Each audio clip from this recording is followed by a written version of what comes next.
was on Tuesday, but Manchester United also restarted with a convincing win against Nottingham Forest. Old Trafford, and Marcus Rashford was the key Neds in that game. Please don't tell me that it's just because he's happy and plays with a smile. That's an easy thing to say, isn't it? No, there's a story about form, and I'm sure the happiness does play into it. Yeah. But it's the style of play, it's the fact he wants to go and take it to the opposition. It's the finishing's really good there. And also some of the players around him, like Casemiro's coming into his own, Eriksen's coming into his own, and when you have that, and Bruno Fernandes as well. Yeah. You know, you can thrive in a team like that when you're being selected. Being out there and playing is a great thing. And to be honest, what he had is that World Cup effect. You play well at a World Cup, you score some goals. You come back to club football. Yeah. In theory, you think it's going to be easier, don't you? So Yeah, it should be. And to get the chance to play at home, I think he scored in the League Cup against Burnley the week before. Great goal as well. Exactly. So he's the player in form, and when you're in form, playing for your hometown club and all this stuff, like I'm happy for him. I'm happy for him and Man United's element, but I hope they always finish just below Man City. Of course, but yeah, you do. he's a good player. Attacking players doing well is what you want to see.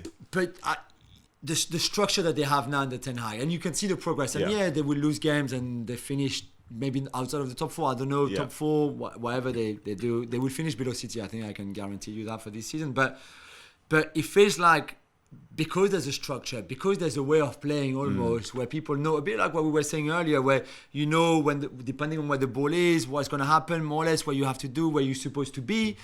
That helps someone like him compared to the kind of chaos a bit that was there before under Solskjaer. Yeah, it's a bunch of individuals versus the collective where people understand what they're supposed to do. It's so much easier when you know where you're supposed to be and you know where the ball's going to go because the people in the right place, and you've practiced it a lot of time. Yeah. But anyway, he scored a goal, and Jules, there was also an assist for one Anthony Martial. You must be really happy with this now. My boy, he's my boy, of course, Paris born and bred, as you know. Of course.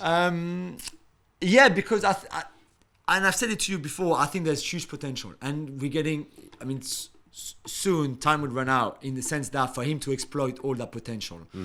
And I think the fact that he scored and he got a bit lucky, because I think Hennessy could have saved it, and he goes between Bolly's legs, and I'm not sure he's the most, he's the perfect strike. And anyway, the goal is a goal, exactly. So he will take that. It's good for his confidence. He came off early because I think he's not ready yet to play full 90 minutes and then play again at the weekend, like every 3 or 4 days, whatever. But I promise you, he's so good. He's so good. Listen, I know. But are they looking for a striker though? Yeah, but do you sign someone to compete with Martial? Do you find someone who still have a pecking order and a hierarchy in a way that Martial would be your first choice and then this guy the second choice? Like, how do you spend your money? Don't know. This is a question for people who call themselves experts and get paid a lot of money for it. But for me, that is not the answer. Well, thank you very much for watching ESPN on YouTube. For more sports highlights and analysis, be sure to download the ESPN app. And for live streaming, premium content, and let's not forget as well, ESPN FC 7 days a week. Subscribe to ESPN Plus.